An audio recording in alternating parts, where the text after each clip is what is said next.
G'day Ian, Monday from News Hub. Just wondering about last night's celebrations. Just how good were they and how sweet did that beer taste out of the blizzard?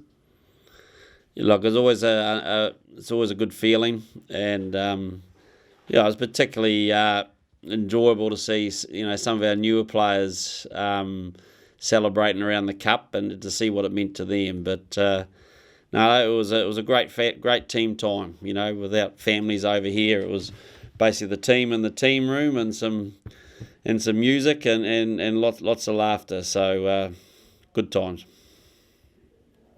Yeah, even with another test match, 7 days away, just how important to actually celebrate a record victory over the Wallabies in Sydney as well.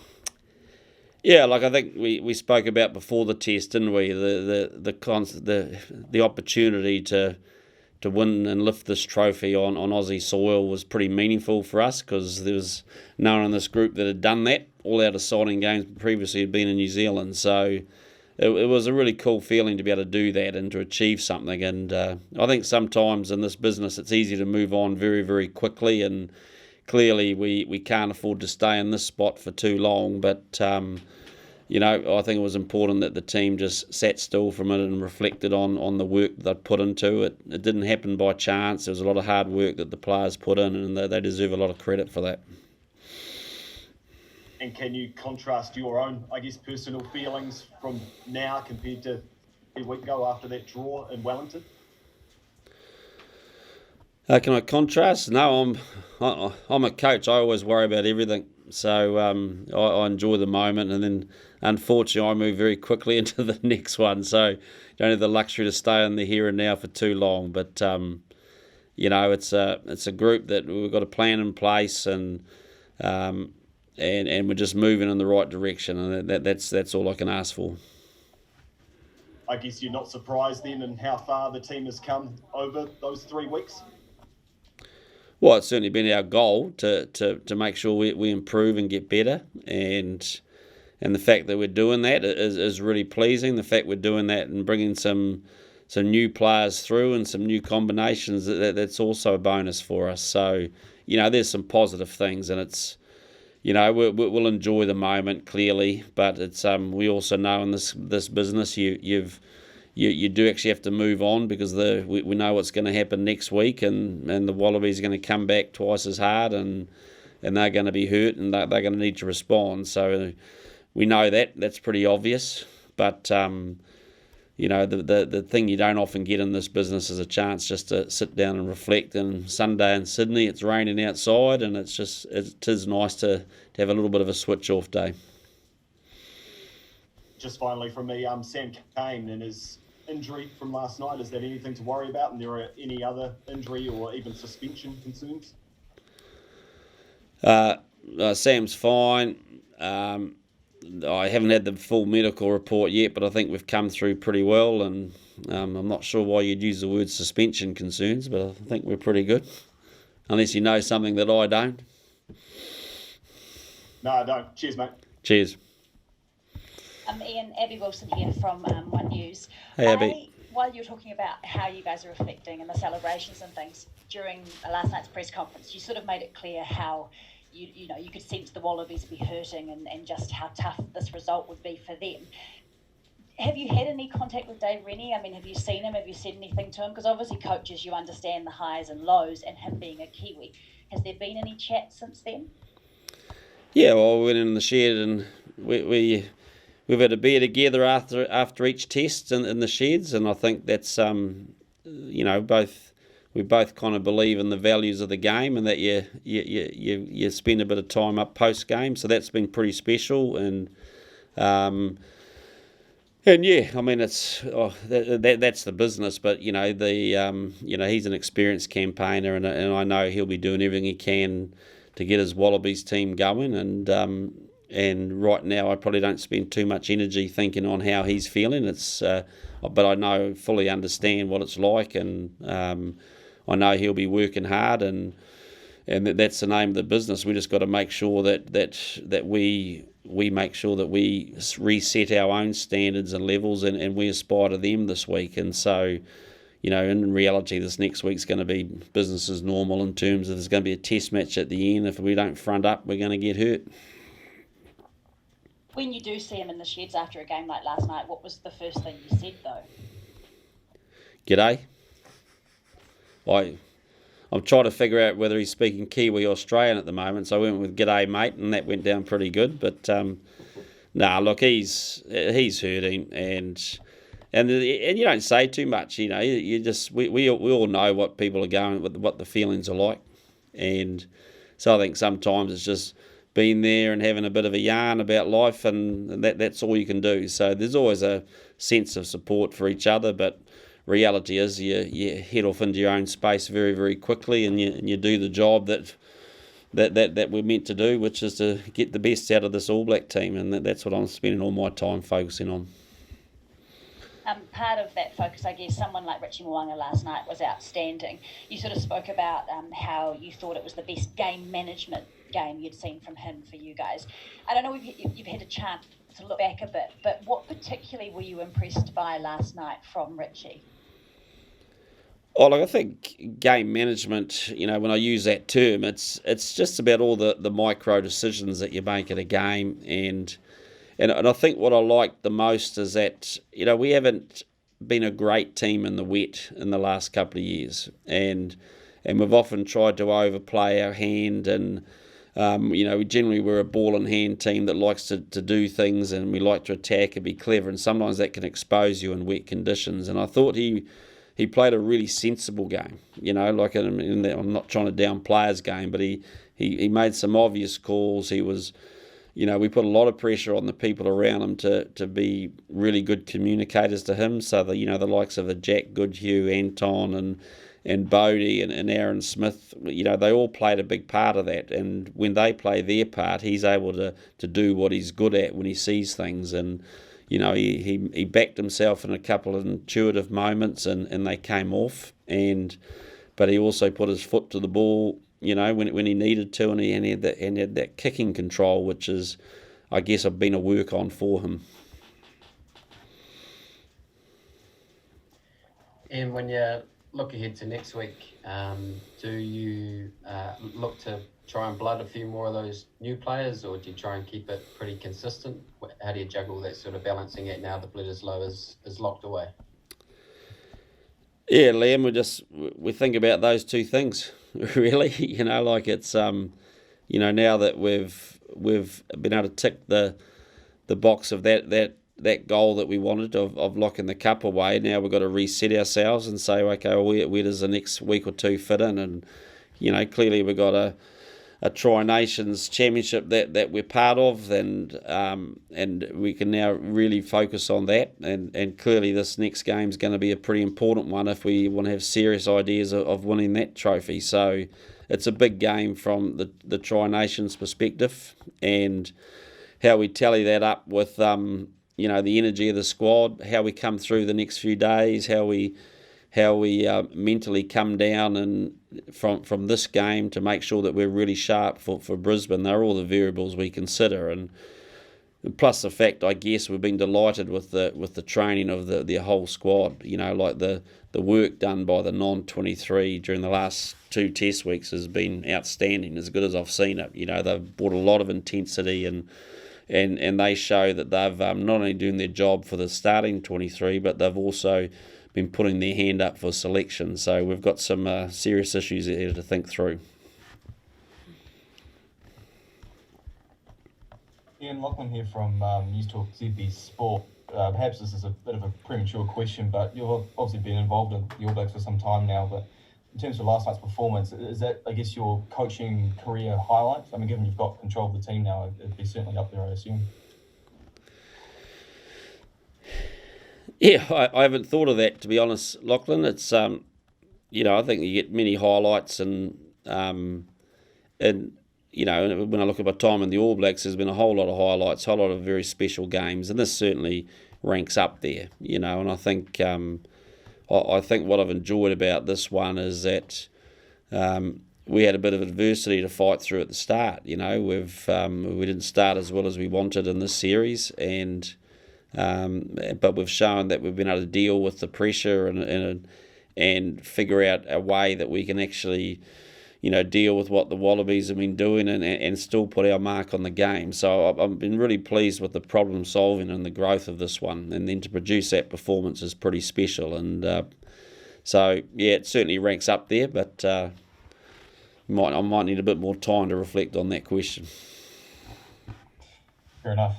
One thing that seems pretty clear in the way you've been talking is it's a great performance, but you don't want to get too ahead of yourself. And there's obviously always areas to work on. Given it was such an emphatic win, is it even harder to actually keep the team pretty motivated and focused on the areas that you need to brush up on, going into next week? Yeah, well, you'll hear us use the word process a lot, and that's partly why, that Monday, Tuesday are vital for us when we reset, when we have a look at the game and have a look at what we wanted to achieve and how we went about it. So, that's part of the next few days. But am I worried about this group struggling to get refocused? No, I'm not. I think so far they're working really hard in that space. They're really working hard on just being the best they can be today. And, as long as that remains our focus, then I've got a good chance to keep going forward. You got to remember, it's a short test season this year, isn't it? 6 tests, 7 weeks, and we really don't want to waste a day mucking around and not using the time we have this year, because it's not only about nailing this year, it's also about setting some really strong blocks in place for the coming seasons. Thank you. Ian, Buongiorno, Ian. It's Melita. Here from staff, Ian. Just a quick query. Adi Samir and Nicola Lala, can you confirm if they joined the squad over there in Aussie? Artie's here, arrived on Friday. Nipo hasn't left yet. Not sure yet. It's based around babies and I can't control nature when it comes to babies being born, unfortunately. But when his baby's born, then he'll be coming over. At the moment, not sure which day. All right. And just an update. Joe Moody, he's making good progression from his hip knock. Is that right? Yep, he's making good progression, but he's still, he hasn't been at the point that he's been able to go through any sort of light contact sessions. So that'll be the next few days. So with a little bit of uncertainty about him at the start of the week. All right. Can you just have a word for your captain, Sam Kane, just how you've viewed the way he's progressed in the first 3 weeks of your All Blacks campaign? Oh, look, I think he's done a job he can be particularly proud of. I think he's led the team particularly well off the field. He's empowering others. He's got a very, I'd use the word dynamic leadership team. It's a smaller team than we've had before, but there's people who are really shining in that space. And I'll talk about the Sammy Whitelocks and the Aaron Smiths and the Bodies. Those sort of people have actually done a really good job supporting him. So, but what I love about Sam, I think his first job is to play well. And I think if we look at his performances on the park, I think it's pretty clear and obvious how much it means for him to lead this team, and he's going about his work really, really well. So delighted for him. Just quickly on that leadership team, have you chopped that? Is it a significant way you've reduced it, Ian? Can you just give us an insight there, please? Yeah, well, we lost about 5 from last year, and so basically we haven't replaced them. So the leadership group is significantly smaller, but it's I really felt with I guess with a new coach and some new coaches and a few other new people, it was important that we just get a few people aligned really at a deep level, and then we'll see whether we expand it after that. But I think it's been really beneficial because it's put a lot of pressure on some of our players, on our leaders, to make sure they're really leading really, really effectively, and we put a lot of work into that space. So work in progress, but delighted with where we're at the moment. we have reached the third test of the year. They usually is in July, and usually in July is some sort of a stepping stone in terms of evaluation and review of where you are going.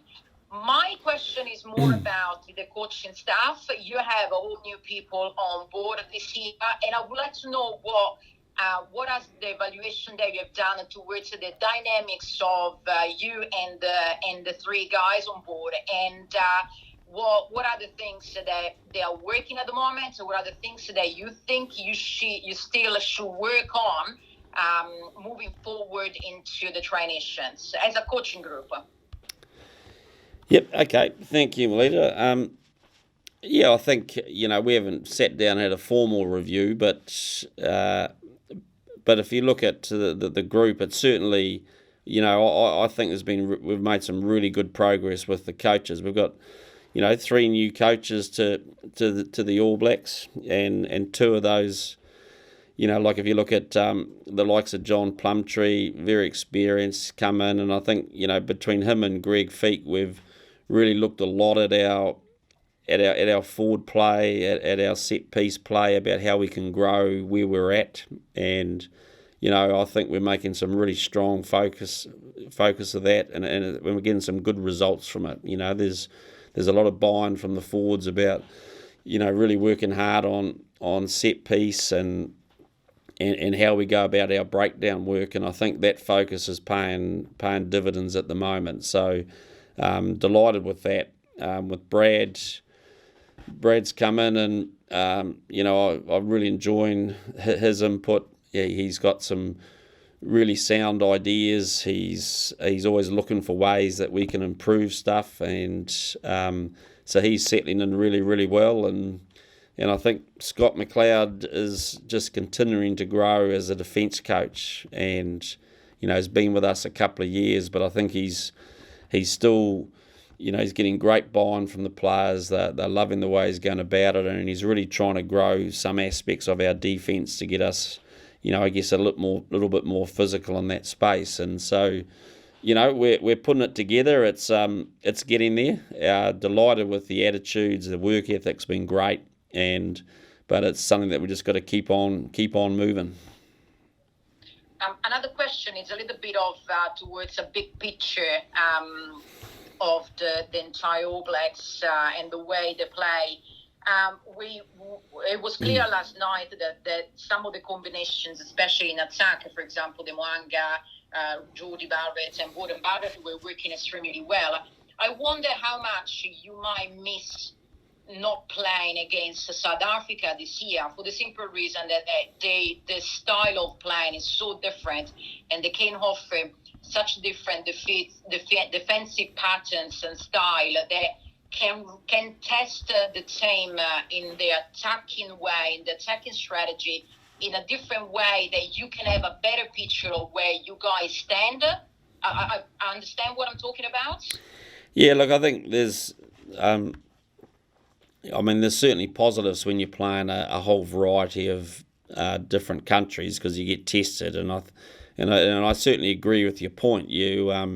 Often it's when you play a variety of teams that you get exposed to different things, and that really challenges you to come up with different solutions. So whereas playing the situation we've had this year of playing one team 4 times in a row, I think brings a whole lot of different sort of challenges. And so what's been pleasing here is that we've been able to adapt and adjust to a team that's starting to know us particularly well, and they'll feel like they've got a good handle on us, and so we've had to learn how to change to a team that's starting to get pretty intimate knowledge of how we go about things. So there's different challenges there, but clearly, we can only deal with what we're dealing with now. We know we're only going to be playing Australia and Argentina this year in terms of variety of opposition, but we're just getting excited about the challenges that those 2 countries bring, and then I guess at the end of this season we're going to have to sit back and say, okay, well, we know what we know now, but it doesn't mean we're any clearer on how we're going to go against other teams, and that's going to be next year's challenge, hopefully. Thank you. Thanks, Melita. I think we'll wrap it up there, team. We've got Richie and TJ coming shortly. Thank you.